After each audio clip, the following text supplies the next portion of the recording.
సమయం అనుకున్నాం. కానీ సంపద సృష్టి అంటే అమ్మోడు ఇయ్యలేదు కాబట్టి అది సంపద సృష్టి, విద్యా జీవన ఇయ్యలేదు కాబట్టి అది సంపద సృష్టి, చేయుత ఇయ్యలేదు కాబట్టి అమ్మట రైతులకి 20,000 కంటే అన్ని హామీలన్నీ నెరవేర్పితే సంపద సృష్టి ఆటోమేటిక్గా సంపద సృష్టి.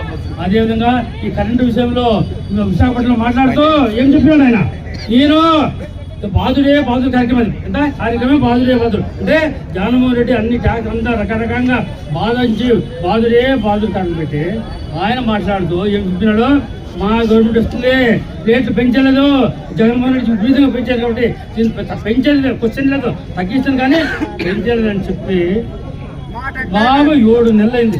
7 నెలలు మాత్రమే 15,000 కోట్లు, 15,345 కోట్లు అంటే అర్థం చూస్తుండే రైతులకి తెలిసిపోతుంది. 20,000 కోట్లు లేదు, 20,000 రూపాయలు అమిట. అదేవిధంగా ఇప్పుడు హెచ్చరిక ఇస్తా ఉంటుంది, అదే ఫ్రీ అది లేదు అంటే ఆల్రెడీ కరెంటు బిల్లు ఎవరో ఆయన అయితే బిల్లు ఎంత ఇచ్చినట్టే 160 రూపాయలు వస్తుంది సార్ నెలకి, ఇప్పుడు 220 వచ్చింది. నెక్స్ట్ ఇంకో మంది నెలకి ఇంకో 60 పెరుగుతుంది. అంతా 6,000 కోట్లకే ఇంత పెరిగినప్పుడు ఇంకా 9,000 కోట్లు బ్యాలెన్స్ ఉంది, అది ఈ నెల పెంచుతుంది. కాబట్టి 2 నెలలు అంతా పెంచుతారు. కాబట్టి అందరికీ తెలుస్తా ఉంది గవర్నమెంట్ ఒకటి చెప్పింది. ఆయన ఏం చెప్పినాడు, ఏదైతే హామీ ఇచ్చాడో ఆమె 98% హామీలు ఇచ్చిన వ్యక్తి ఎవరంటే పార్టీ అధ్యక్షులు మాజీ ముఖ్యమంత్రులు జగన్మోహన్ రెడ్డి ఆదేశం మేరకు ఎలక్ట్రిక్ బిల్లులు పెంచిన దానికి నిరసన భాగంగా ఈరోజు కార్యక్రమం రాష్ట్రంలో జరుగుతూ ఉంది.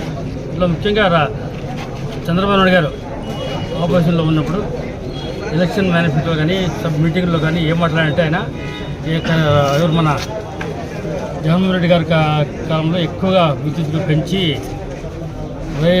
ప్రజలపైన బాధుడు కార్యక్రమాన్ని ఆయన చేసి కొన్ని మీటర్లు ఏం చెప్పినట్టే ఆయన పెంచింది విపరీతమైంది కాబట్టి నేను వస్తే అధికారం వస్తే పెంచేది లేదు తగ్గిస్తానని చెప్పిన వ్యక్తి ప్రభుత్వం వచ్చి 7 నెలల లోపలే ఆయన దాదాపు 15,500 దాదాపు పెట్టినట్టే ప్రజలపైన ఎంత బాధుడే అని చెప్పుకుంటున్నాను.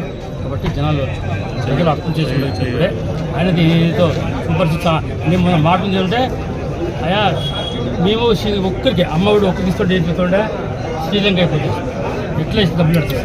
ఆయన ఎలక్షన్ చెప్పేటప్పుడు అందరికీ నలుగురికి ఇంట్లో ఉన్న 18 నుంచి 59 15,000 రూపాయలు నిరుద్యోగ వృత్తి 3,000 రూపాయలు, లేదంటే 20 లక్షల మందికి ఎంప్లాయ్మెంటు, 3 ఫ్రీ బస్సులు, 3 సిలిండర్లు అన్నీ సూపర్ పథకాలు చెప్పి ఇంతలో కూడా ఒక్కరు కూడా అమలు చేయని వ్యక్తి ఎవరు ఉన్నారంటే ఆ దేశంలో రాష్ట్రంలో ఒక చంద్రబాబు నాయుడు తప్ప ఆయన తప్ప వేరే ఇంకా కాబట్టి అదే మా జగన్మోహన్ రెడ్డి గారు ఏదో హామీలు ఇచ్చినట్టు దాన్ని 98% అమలు పరిచిన వ్యక్తి జగన్మోహన్ రెడ్డి గారు కాబట్టి అది జనాలు ప్రజలకి అర్థం ప్రజలు దాన్ని అంటే 40% ఓటు మన మాకు పండే కాబట్టి అదే తెలిసిందంటే 10% జనాలు అంటే వాళ్ళు చెప్పిన అబద్ధం మాటలు నమ్మి 10% ఓటు కాబట్టి మేము ఎక్కడ కూడా పార్టీలో ఆ పార్టీ ఎక్కడ కూడా ఏమీ కాలేదు కాబట్టి ఇక ప్రజల్లో అభిమానం ఉంది.